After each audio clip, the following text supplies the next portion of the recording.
கலங்கும் வல்வினை கணபதி என்றிட காலனும் கை தொழும் கணபதி என்றிட கர்மம் ஆதலால் கணபதி என்றிட கவலை தீருமே. எல்லாம் அல்ல இறையருள் சிறப்பினை வேண்டி இந்த அருமையான தீபாவளி நகைச்சுவை பாட்டு மன்றத்தை பண்பாட்டு மன்றமாக நடத்தி கொண்டிருக்கின்ற நடுவர் அவர்களே, இலக்கிய உலகத்தின் மிகச்சிறந்த உரை நட்சத்திரமாக நாங்கள் போற்றி வணங்குகின்ற அருமையான நடுவர் அவர்களே, என்னணியில நான் மட்டும்தான், எதிரணியிலே மிக சிறப்பாக வாதிட அமர்ந்திருக்கின்ற சகோதரிகளே, இந்த அருமையான நிகழ்வை ரசித்துக் கொண்டிருக்கின்ற ஆண்டோரே சான்றோரே என் போன்றோரே, உங்கள் அனைவருக்கும் இந்த சின்னவளின் சிறப்பான வணக்கங்களை முதலில் உரித்தாக்கிக் கொள்கின்றேன். ராஜபாளையத்தின் மிகச்சிறந்த அடையாளமாக இருக்கின்ற ராஜபாளையம் நகைச்சுவை மன்றத்தை சார்ந்த அனைத்து உறுப்பினர்களுக்கும் உங்களுடைய நெஞ்சார்ந்த நன்றிகள் அந்த வணக்கத்தை தெரிவித்துக் கொள்கின்றோம். மிகச்சிறப்பான விழா ஏற்பாடு. ஒரு நகைச்சுவை மன்ற நிகழ்ச்சியினை எப்படி நடத்த வேண்டும் என்று என்னிடத்திலே கேட்டால் ராஜபாளையத்துக்கு வாருங்கள் என்று நாங்கள் சொல்லுவோம். அந்த அளவுக்கு மிகச்சிறந்த ஏற்பாடு, மிகச்சிறப்பான ஊர் ராஜபாளையம். எப்போ நாங்கள் ராஜபாளையம் நகைச்சுவை மன்றத்துக்கு வந்தாலும் எங்களுக்கு மகிழ்ச்சியாக இருக்கும். ஏன்னா முல்லைப்பூ வாடிவிடும், ரோஜாப்பூ வாடிவிடும், பிச்சிப்பூ வாடிவிடும். இந்த உலகத்தில் வாடாத ஒரே பூ குஷ்புவா? யாரும் குஷ்பு இல்லை, சிரிப்பு என்பதனை அடையாளப்படுத்தி கொண்டிருக்கின்ற மன்றம் நம்முடைய நகைச்சுவை மன்றம். ஒழுகிற வீட்டில் கூட குடியிருக்கலாம், ஆனால் அழுகிற வீட்டில் என்னைக்குமே குடியிருக்க கூடாது. வெளியில இருந்து நம்ம போலியா சிரிப்போம், ஆனால் ராஜபாளையம் நகைச்சுவை மன்றத்துக்கு வாங்க ஜாலியாக சிரிக்கலாம் என்பதனை நிரூபித்துக் கொண்டிருக்கின்ற அனைத்து சான்றோர் பெருமக்களுக்கும் என்னுடைய நெஞ்சார்ந்த நன்றிகள் அந்த வணக்கத்தை தெரிவித்துக் கொள்கிறேன். அருமையான ஒரு தலைப்பு. திரைத்துறையில் தடம் பதித்த கவிஞர் யார்? மக்கள் கவிஞர் பட்டுக்கோட்டையா, கவியரசர் கண்ணதாசனா, வாலிப கவிஞர் வாலியா அப்படின்னு நீங்க ஒரு கேள்வி கேட்டிருக்கீங்க. தான் பிறந்த பட்டுக்கோட்டையை பாட்டுக்கோட்டையாக மாற்றிய பெருமை பட்டுக்கோட்டை கல்யாண சுந்தரத்தையே சாரும். மாட்டு வண்டி போகாத பாதையில் கூட தன்னுடைய பாட்டு வண்டியை கொண்டு சென்றவர் தான் நம்முடைய மக்கள் கவிஞர் இல்லையா? தான் வாழ நினைத்த வாழ்நாளை எல்லாம் தன்னுடைய பாடலுக்கு தந்துவிட்டு சென்றவர் பட்டுக்கோட்டை கல்யாண சுந்தரம். அது மட்டும் இல்லைங்க, பாட்டாளியாய் பிறந்து படைப்பாளியாய் உயர்ந்து நின்ற பெருமை பட்டுக்கோட்டையே சாரும் அப்படின்னு சொல்லுவாங்க. ஒவ்வொரு கவிஞருக்கும் ஒவ்வொரு அடையாளம் இந்த உலகத்தில் இருக்கு. பாரதினா விடுதலை கவிஞன், தாசன் என்றால் சமூக கவிஞன், நம்முடைய கவியரசர் கண்ணதாசன் அனுபவ கவிஞன், வாலிப கவிஞர் வாலி. ஆனால் மக்கள் கவிஞர் என்று இந்த உலகத்திலே அடையாளம் தரப்பட்ட ஒரே கவிஞர் பட்டுக்கோட்டை கல்யாண சுந்தரம் மட்டும்தான். ரெண்டு பேரும் அவுட்டுமா? ஏன்னா மக்கள் திலகம் எம்ஜிஆர் அவர்களால் போற்றப்பட்ட ஒரே கவிஞர் பட்டுக்கோட்டை கல்யாண சுந்தரம். வடக்கே கங்கையாறு, தெற்கே காவிரியாறு, வாழும் போதே வரலாறு படைத்த ஒரு ஆறு அவர்தான் எம்ஜிஆர். தன்னுடைய பேச்சில் சொல்லுவார் அவர், நான் உட்கார்ந்து இருக்கின்ற நாற்காலிகளில் ஒரு கால் பட்டுக்கோட்டையின் பாடல்கள் என்று அவர் பதிவு செய்கிறார். நம்ம கிருஷ்ணசாமி கரிசல் கோயில் அருமையா அவரை பற்றி ஒரு பாட்டு. சும்மா கிடந்த சொல்லை எடுத்து சூட்சும மந்திரம் சொல்லி கொடுத்து, சும்மா கிடந்த சொல்லை எடுத்து சூட்சும மந்திரம் சொல்லி கொடுத்து, கம்மா கரையில் மண்ணை பீசந்து கவிதையில் நல்ல வாசம் பிழிந்து பாமர ஜாதியின் தமிழ் முகந்து பகுத்தறிவை அதில் பட்டி கலந்து பாட்டு பொறந்திருக்கு, நாடே கேட்டு மகிழ்ந்திருக்கு. எம்ம பட்டுக்கோட்டையின் பாட்டு அதில் 18 சுவை கூட்டு. அவருடைய பாட்டுல 18 சுவை இருக்கும்னு கரிசல் குயில் சொல்றாருன்னா, இந்த பாட்டை எழுதினவங்க கவிஞர் நவகவி என்கிற ஒரு அற்புதமான கவிஞர். இந்த பாட்டை பாடினவங்க நம்ம விருதுநகர் மாவட்டத்தை சேர்ந்த கரிசல் குயில் கிருஷ்ணசாமி அவர்கள். அருமையான ஒரு தொடக்கமா. எத்தனையோ இன்பம் இந்த நாட்டில் உண்டு, அத்தனைக்கும் மேலான இன்பம் பாட்டில் உண்டு அப்படின்னு சொல்லுவாங்க. பாட்டில்னா அந்த பாட்டில் இல்ல, பாட்டு. நீங்க வேற ஏதாவது ஞாபகப்படுத்தி விட்டுறாதீங்கம்மா. அது தப்பா ஒருத்தங்க ஒரு தலைப்பு கொடுத்துட்டாங்க. நல்ல கருத்துக்கள் அதிகம் இருப்பது பழைய பாட்டிலா புதிய பாட்டிலான்னு ஒரு தலைப்பு கொடுத்திருக்காரு நடுவர். நீங்க ரொம்ப அழுத்திட்டீங்க. ஆமா, அவங்க என்ன அடிச்சிட்டாங்க, மக்கள் அதிகம் விரும்புவது புதிய பாட்டிலா பழைய பாட்டிலான்னு அடிச்சிட்டாங்க அந்த தலைப்பை. இப்படிலாம் மாத்தி நிறைய தலைப்பு கொடுப்பாங்க. ஆனா நம்ம நகைச்சுவை மன்றத்தில் அழகா கொடுத்துருக்காங்க. பட்டுக்கோட்டைன்னா என்ன சாதாரணமா நடுவர்களே, அந்த பாட்டு எப்படி இருக்கணுங்கிறத நம்முடைய கவியரசு கண்ணதாசன் பாட்டுனா எப்படி இருக்குன்னு ஒரு பாட்டு கொடுத்தார். நான் அதை ஒரு மேடையில் ஒரு நாள் பாடினேன். பாட்டும் நானே பாவமும் நானே. கூட்டல் ஒருத்தர் பாட்டு தான் நீங்க பாவம் நாங்க அப்படின்னாரு. அன்னையில இருந்து அந்த பாட்டை நான் பாடுறதில்லை. வாலி கிட்ட பாட்டுன்னா என்ன அப்படின்னு கேட்டாங்க. வாலி என்ன தெரியுமா எழுதினாரு? அவர் வாலிப கவிஞர்லாம் கொஞ்சம் ஜாலியா, வாலி ஜாலியா எழுதினார். ரக்கம்மா கையத்தட்டு புது ராகத்தில் மெட்டுக்கட்டு ராஜாவே பந்தல் நட்டு புது ரோசாப்பூ மாலை கட்டு song jug சதக்கு jug song jug சா song jug சதக்கு jug song jug சா. இது வாலி எழுதினார். ஆனா பட்டுக்கோட்டை என்ன தெரியுமா சொன்னாரு? பாட்டை பாடினாலோ பாட்டை கேட்டாலோ துள்ளாத மனமும் துள்ளும் அப்படின்னார். துன்ப கடலை தாண்டும் போது தோணியாவது கீதம் அன்பு குரல் அமுதம் கலந்தே அருந்த தருவதும் கீதம் எங்கும் சிதறும் எண்ணங்களையும் இழுத்து வருவதும் கீதம் இணைத்து மகிழ்வதும் கீதம் துயர் இருளை மறைப்பதும் கீதம்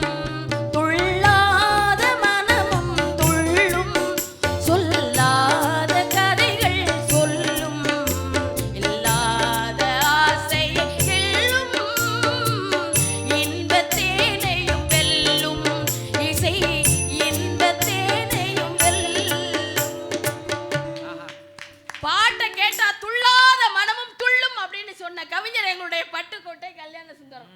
எவ்வளவு அருமையான பாட்டு. நம்ம இப்ப வாலிப கவிஞர் வாலியை நான் குறை சொல்லவே இல்லை, யாரையும் குறை சொல்லாதீங்க. ஏன்னா அவரை குறை சொல்லிக்கிட்டார். அப்படியா? வாலி என்ன தெரியுமா சொன்னாரு?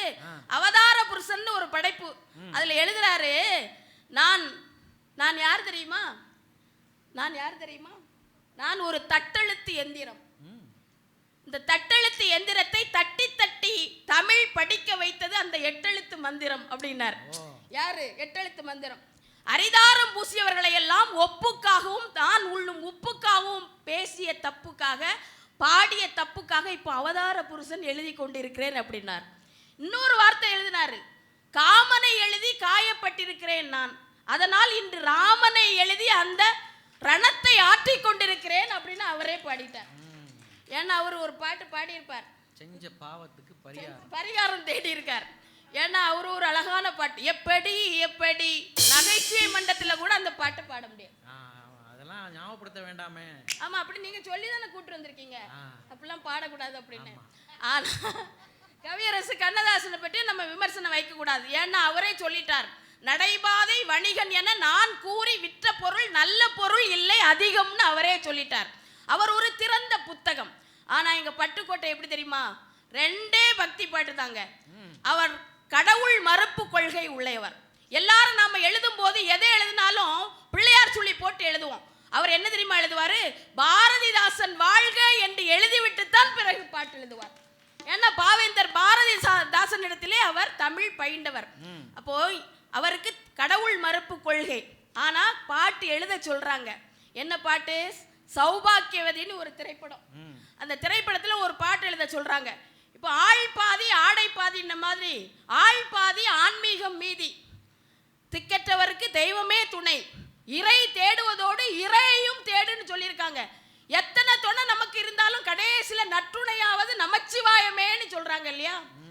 எல்லாரும் ஒரு துணை இருந்தாலும் கடைசி வரைக்கும் கண்ணதாசன் சொன்ன மாதிரி வீடு வரை உறவு, வீதி வரை மனைவி, காடு வரை பிள்ளை, கடைசி வரை யாரோன்னு அவர் சொன்னார்ல. இப்போ அப்படிலாம் இல்லை, மாறி போச்சு. வீடு வரை 2G, வீதி வரை 3G, காடு வரை 4G, கடைசி வரை யார்ஜின்னு மாறி போச்சு அந்த பாட்டு இல்லையா? அப்போ இன்னைக்கு பரிச்சை எழுதின போனா கூட பையன் என்ன எழுதுறான்? திமுக துணைன்னு ஒருத்தன் எழுதியிருக்கான். அப்படியா? வாத்தியாருக்கு தூக்கி வாரி போட்டுச்சு. என்னடா எழுதியிருக்க? சார் சும்மா இருங்க சார், திருச்செந்தூர் முருக கடவுள் துணையை சுருக்கி திமுக துணைன்னு எழுதியிருக்கேன் அப்படின்னா. அடுத்து ஒரு போய் அதிமுக துணைன்னு எழுதியிருந்தான். என்னடா எழுதியிருக்க? அருள்மிகு திருச்செந்தூர் முருக கடவுள் துணையை சுருக்கி அதிமுக துணை எழுதியிருக்கான். இன்னொருத்தன் சுரேஷ் துணைன்னு எழுதியிருந்தான். இது யாருடானாரு? முன்னால ஒருத்தன் உட்கார்ந்துருக்கான் பாருங்க, அவன் தான் சுரேஷ். அவனை பார்த்து தான் நான் எழுதிட்டு இருக்கேன் அப்படின்னா. இப்படி யாராவது ஒருத்த கடைசி வரைக்கும் துணை வரணும்னு நினைக்கிறோம். ஆனா வர்றாங்களா? கடைசி வரைக்கும் யார் வருவா? கடவுள் மட்டும்தான். பயம் வந்த உடனே பக்தி வந்துடும், பக்தி வந்த உடனே புத்தி வந்துடும், புத்தி வந்த உடனே வெற்றி வந்துடும், வெற்றி வந்த உடனே ஆணவம் வந்துடும், ஆணவம் வந்த உடனே அழிவு வந்துடும், அழிவு வந்த உடனே பயம் வந்துடும், திருப்பி பக்தி வந்துடும். மனுஷனையும் பக்தியையும் பிரிக்கவே முடியாது. பார்த்தீங்களா? இதை நம்ம கடவுள்கிட்ட யார் கேட்குறா? பட்டுக்கோட்டை கேட்குறார், என் மக்களுக்கு எளிமை வாழ்க்கையை அகற்றி வளமை வாழ்க்கையை கொடு, துன்பத்தை நீக்கி இன்பத்தை கொடுன்னு. எங்கும் இன்பம் விளங்கவே, எங்கும் இன்பம் விளங்கவே அருள் உமாபதி, எளிமை அகல வரம் தாவா, பலம் பொங்கவா, இல்லை அம்பல நடராஜா, செழுமை நாதனே பரமேசா.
கடவுளை பற்றி பாட்டு எழுதும் போது கூட தன் கொள்கையிலிருந்து மாறாம எழுதினார்.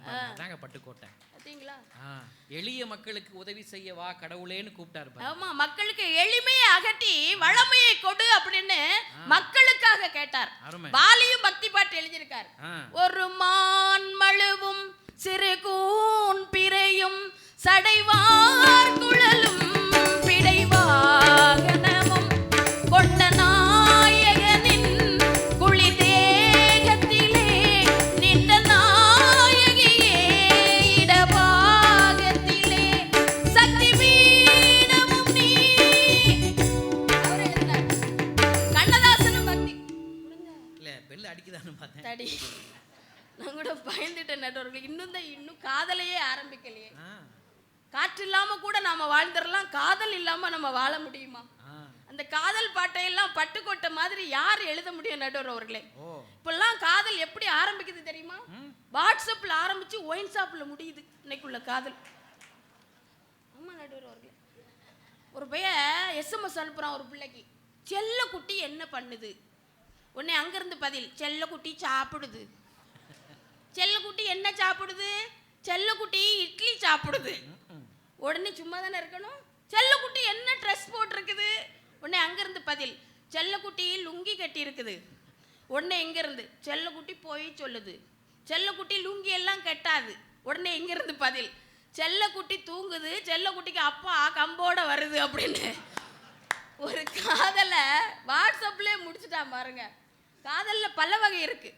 ஒருதலை காதல், இருதலை காதல், மறுதலை காதல், தருதலை காதல், தற்கொலை காதல், மூச்சு காதல், பீச்சு காதல், விளக்கெண்ண காதல், வெங்காய காதல், இப்படிலாம் இருக்கு. ஏமா இதுல நீங்க பிஹெச்டியே பண்ணிருக்கீங்க.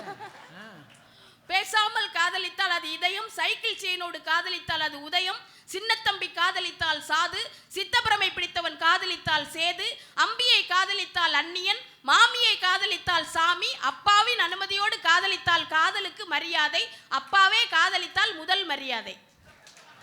அப்பா என்ன பட்டியல் பாருங்க. இப்படிலாம் காதல் நிறைய இருக்கு. ஆனா கண்ணதாசன் ஏகப்பட்ட காதல் பாட்டு எழுதியிருக்கார். பட்டுக்கோட்டை எப்படி எழுதியிருக்கார் காதல் பாடல்? அதெல்லாம் சொல்லக்கூடாதா அப்போ? அப்படி பட்டுக்கோட்டையை சொல்லுவோமே. ஆமா, கண்ணதாசன் எழுதின பாட்டு. சும்மா எங்களை நோண்டாதீங்கன்னு இந்த அம்மா சொல்லிக்கிட்டே இருக்காங்க. அவர் எல்லா காலத்துக்கும் எல்லாரையும் சந்தோஷப்படுத்துற மாதிரி 50லும் ஆசை வரும், ஆசை வந்தால் பூசை வீழும் அப்படின்னு நம்ம பதில் சொல்லணும். வாலி முக்காலா முக்கா புல்லா லைலா ஏ லைலா லவ்வுக்கு காவலா பதிலை சொல்லு காதலா. அது காதல் பாட்டானே தெரியாது. இன்னொரு பாட்டு இருக்காரு, கண்டுபிடிச்சேன் காதல் நோயை கண்டுபிடிச்சேன்.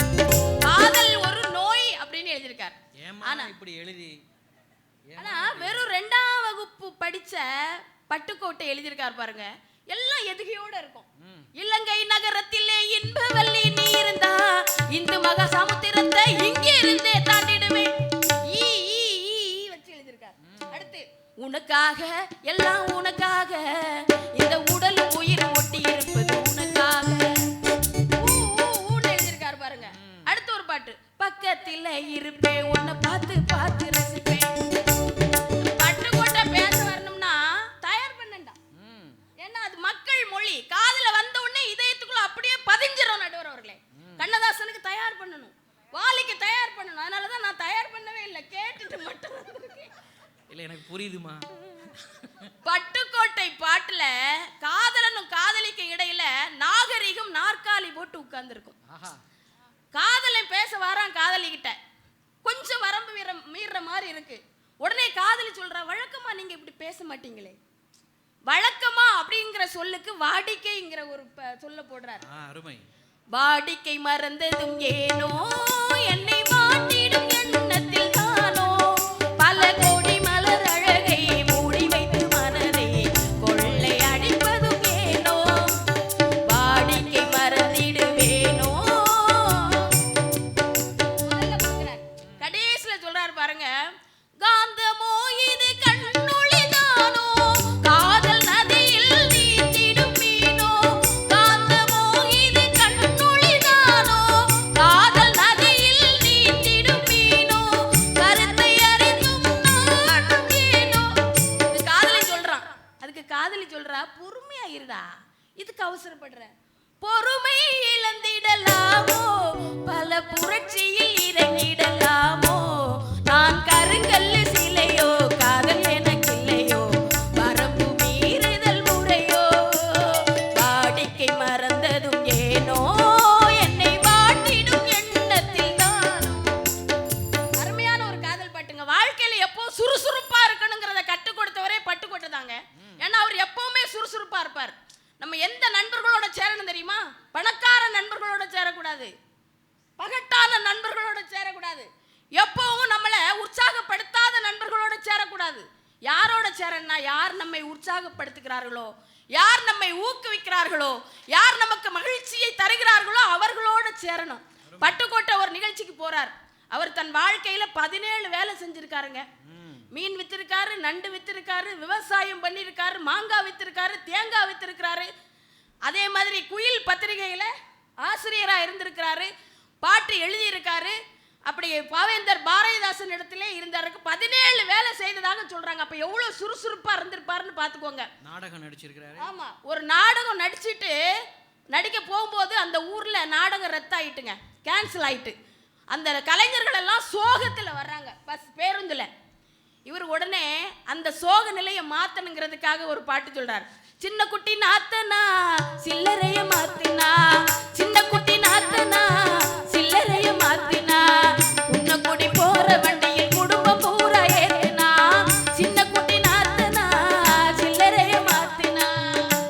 இப்படி சந்தோஷமாக இருக்கணும். ஒரு பையன் வகுப்புல தூங்கிட்டு இருந்தான், நடுவர் அவர்களே தூங்கிட்டு இருந்தான். வாத்தியார் சொன்னார், டேய் அவனை எழுப்புடான்னாரு. பக்கத்துல இருக்க சொன்னா, நீங்க தூங்க வைப்பீங்க நாங்க எழுப்பணுமோ? எப்படி சொல்றான் பாருங்க. இன்னொருத்தன் தூங்கிட்டு இருந்தான். வாத்தியார் சொன்னா, டேய் அங்க போய் தூங்குடா. சார் உங்க சவுண்டு கேட்டா சார் தூக்கம் வருது, அங்க போனா தூக்கம் வரல அப்படின்னா. எப்போ பார்த்தாலும் சிலர் தூங்கிட்டு இருப்பாங்க. அதிகாலையில எந்திரிக்கணும்டான்னு ஒருத்தன்ட்ட. 3 மணிக்கு எந்திரிச்சா அவன் முனிவேன், 4 மணிக்கு எந்திரிச்சா அவன் ஞானி, 5 மணிக்கு எந்திரிச்சா அவன் அறிஞன், 6 மணிக்கு எந்திரிச்சா அவன் தாண்டா மனுஷன்னே, அப்போ 7 மணிக்கு எந்திரிச்சா அவன் எருமையா அப்படின்னு என்கிட்ட கேட்கான். அப்பெல்லாம் சொல்லக்கூடாதுடா. 4 மணிக்கு எந்திரிச்சு வேலை பார்த்தவங்க, 3 மணிக்கு எந்திரிச்சு வேலை பார்த்தவங்க மிகப்பெரிய வெற்றியை அடைந்திருக்கிறார்கள்னே. போங்க, நீங்கள் பொய்யா சொல்கிறீங்கண்ணா. ஏன்டா அப்படின்னே, எங்கள் ஊரில் ஒரு பால்காரர் இருக்கார். தினமும் 3 மணிக்கு எந்திரிச்சு பால் ஊற்றுவார். இப்போவும் பால் தான் ஊற்றிட்டு இருக்கார். ஒரு முன்னேற்றமும் இல்லை அப்படின்னா. ஏங்க, இன்னைக்கு 2 வகை தான் நம்ம நாட்டில். 2 பிரச்சனை இருக்கு நம்ம நாட்டில். என்ன பிரச்சனை தெரியுமா? மனுஷனுக்கு ஒன்று துக்கம், இன்னொன்று தூக்கம். வாழ்க்கையில் யார் வெற்றி பெறுவாங்க தெரியுமா?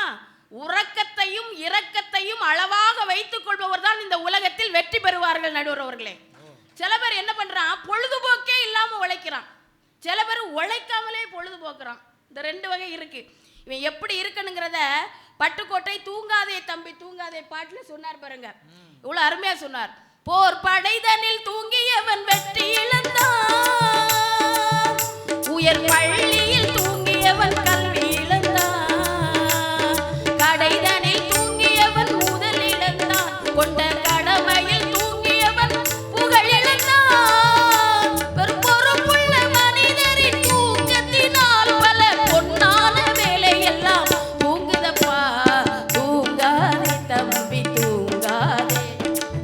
தூங்காதப்பா, நீ வாழ்க்கையில முன்னேறணும்னா சோம்பேறியா இருக்காத, உற்சாகமா இருன்னு வாழ்க்கையில சொல்லி கொடுத்தது யாருன்னா பட்டுக்கோட்டை. எவ்வளவு அருமையான தத்துவ பாட்டுங்க.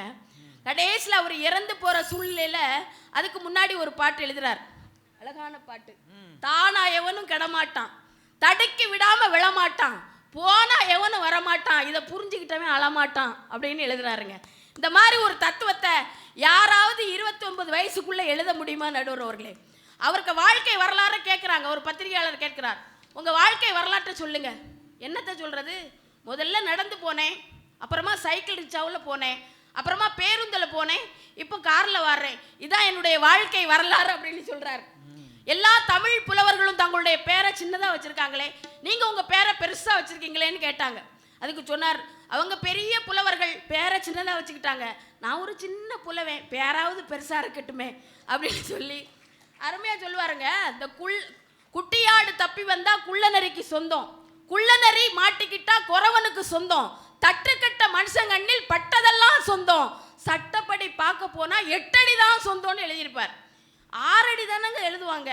ஆடி அடங்கும் வாழ்க்கையடா 6 அடி நிலமே சொந்தமடா. அவர்கிட்ட கேட்குறாங்க, 6 அடி நிலம் தானே போறதுக்கு, நீங்க 8 அடி எழுதியிருக்கீங்களே என்னப்பா? இருக்கும்போதே அவன் சொத்து இல்லாம குறுகி கூனி படுத்திருந்தான், போன போறாது கொஞ்சம் நீட்டி நிம்மதியா 8 அடியில் படுக்கட்டுமே, இப்போ என்ன? இப்படி பதில் சொன்ன கவிஞர் தான் நம்முடைய பட்டுக்கோட்டை என்று சொன்னால், உழைப்பை சொல்லிக் கொடுத்தால், உற்சாகத்தை சொல்லிக் கொடுத்தார், நல்ல காதல் பாடல்களை தந்து என்றும் திரைத்துறையில் தடயம் பதித்த கவிஞர் என்று சொன்னால் பட்டுக்கோட்டை கல்யாண சுந்தரமே என்று கூறி அருமையான வாய்ப்புக்கு நன்றி கூறி அமைகிறேன். நன்றி, வணக்கம்.